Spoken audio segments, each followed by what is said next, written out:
একটি ছোট্ট গ্রামে রফিক নামের একটি ছেলে থাকতো। তার বাবা ছোটবেলায় মারা যায়। রফিককে বড় করতে তার মা অনেক কষ্ট করত। মা মানুষের বাড়িতে কাজ করত শুধু ছেলেকে মানুষ করার জন্য। রফিক বড় হয়ে শহরে চাকরি পেল। ধীরে ধীরে সে অনেক ব্যস্ত হয়ে গেল। নতুন বন্ধু, নতুন জীবন, সব কিছুতেই সে এতই ব্যস্ত হয়ে পড়ল যে মায়ের খবর নেওয়াটাই তার সময় পেত না। একদিন গ্রামের এক লোক ফোন করলো, রফিক, তোমার মা অনেক অসুস্থ।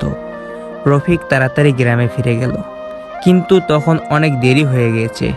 মা মৃত্যুশয্যায় শুয়ে আছে।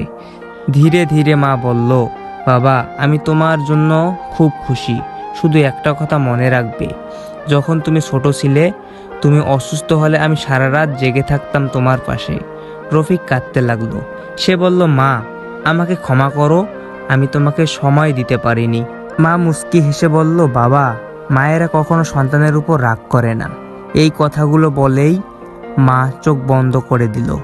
সেদিন রফিক বুঝলো পৃথিবীতে সবচেয়ে বড় ভালোবাসা হলো মায়ের ভালোবাসা।